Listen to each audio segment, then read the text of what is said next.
చరణ్ గారు క్లియర్ గా చెప్తున్నారు, కేంద్రంపై నెపం నెట్టి తప్పించుకునే ప్రయత్నం మీరు చేస్తున్నారు అనేది వెర్షన్. ప్రతి ధాన్యం గింజలు కొంటామని మీరే కదా స్టేట్మెంట్ ఇచ్చింది. ప్రతి సన్న బియ్యానికి 500 రూపాయలు బోనస్ ఇస్తామని ప్రకటించింది మీరే కదా. మీరు 500 ఇస్తా అంటేనే కదా వేరే పంటలన్నీ పక్కన పెట్టి సన్న బియ్యం వైపు రైతులు వచ్చారు. ధాన్యం కూడా చాలా పెద్ద ఎత్తున పెరిగింది.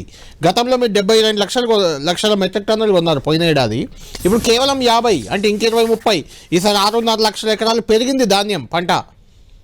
ఏం చేయబోతున్నారు రైతుల్ని? లేదంటే ప్రగతి భవన్లో తెచ్చిపోస్తా ఉంటున్నారు వాళ్ళు. సార్ ఇక్కడ కేంద్ర ప్రభుత్వము మరి తెలంగాణ నుంచి 8 మంది ఎంపీలు, 8 మంది ఎమ్మెల్యేలు, 3 ఎమ్మెల్సీలు, 2 రాజ్యసభ, 2 కేంద్ర మంత్రులు. ఏమిటికి మరి మీరు కొంటామని చెప్పారా? చెప్పలే కదా.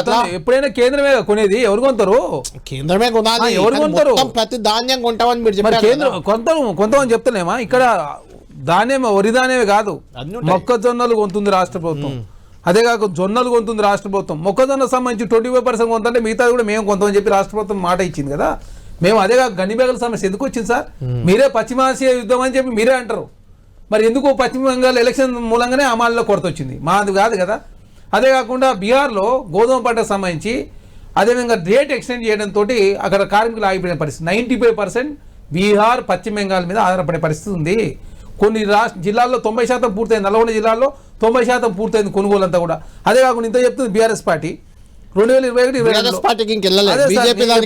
బీజేపీ కాడికి వస్తాం. బీజేపీ 2022లో సార్ యాసంగి సీజన్ బీఆర్ఎస్ ప్రభుత్వంలో మే 22 నాటికి 5,339 కోట్ల విలువైన ధాన్యాన్ని కొనుగోలు చేసి 26.78 లక్షల్లో 2,624 కోట్లు మాత్రం ఇచ్చిరు.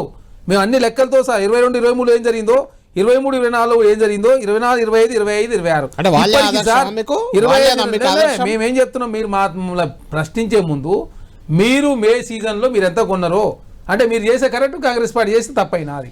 కాంగ్రెస్ పార్టీ బోనస్ ఇస్తలేదు, కాంగ్రెస్ పార్టీ ఒడ్డు కొనుగోలు చేస్తే మీరు గతంలో తరుగు పేరు మీద ఇయన మీద ఇక్కడ తరగనే ప్రసక్తి లేకుండా కాంగ్రెస్ ప్రభుత్వం ముందుకు పోతూ 72 గంటల్లో పైసలు అకౌంట్లో జమ చేస్తూ ఉన్నారు.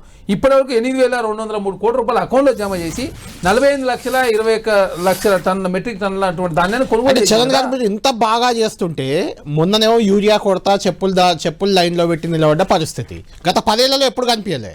ఇప్పుడు కూడా ఇంత ఆందోళన ఎప్పుడు కనిపించలేదు. ఎందుకు అవుతుంది మరి?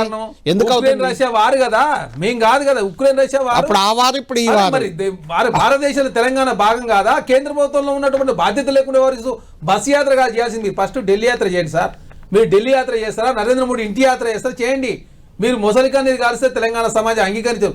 భారతీయ జనతా పార్టీ అన్ని రకాలుగా ఫెయిల్ అవుతుంది. మొక్కజొన్న సంబంధించిన అంశంలో మీరే, అదేవిధంగా జొన్నల విషయంలో ఫెయిలు, అదే కాకుండా రైతుల వరి విషయంలో ఫెయిల్ అయ్యి మీరు ఏకంగా కాంగ్రెస్ ప్రభుత్వం మీద తిరుగుబాటు చేస్తే కాంగ్రెస్